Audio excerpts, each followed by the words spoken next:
Baril à 250 $.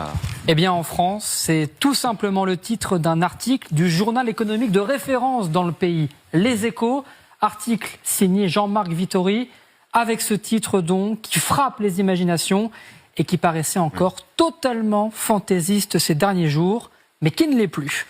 Le journaliste part d'un double constat. D'abord, le prix du baril qui a presque doublé en 2 mois, de 60 $ l'unité, il s'est stabilisé aujourd'hui entre 100 et 110 $. Ensuite, qu'après 10 semaines de blocus iranien et désormais de contre-blocus américain, la réouverture du détroit d'Ormuz est encore loin, soit par les négociations, soit par la voie militaire. Or, il rappelle que personne n'avait prévu que la situation durerait. Des navires chargés avant le blocus ont mis du temps à arriver, les pays avancés ont puisé dans leur stock. Bref, chacun a bricolé. Sauf que de l'avis de presque de tous les experts, cette situation est intenable à long terme. Ils citent notamment les analyses du très sérieux Financial Times ce week-end.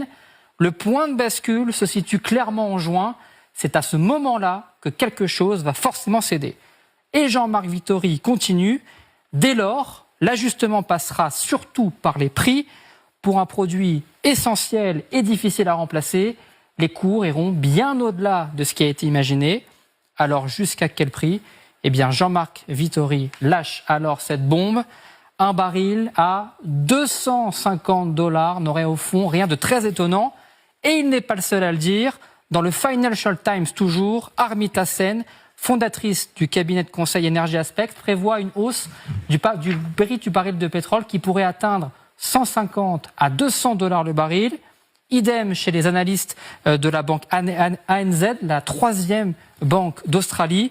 Le cours du Brent pourrait grimper jusqu'à 200 $ le baril si les États-Unis et l'Iran ne parviennent pas à un accord. Voilà, il faut dire un mot d'un autre produit, Quentin, et d'un autre mur qui se profile, c'est celui des engrais, donc de l'agriculture, donc de l'alimentation.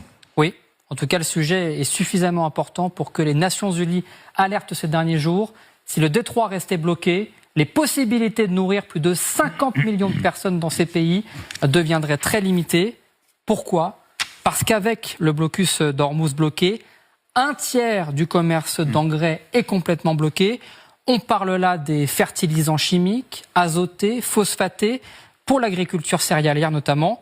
Le Qatar, les Émirats arabes unis, la Jordanie ou l'Iran en sont les principaux producteurs dans le monde. Et il faut également du gaz pour les produire, dont les exportations sont également à l'arrêt. Résultat, comme pour le pétrole, les prix ont flambé ces dernières semaines, plus 30%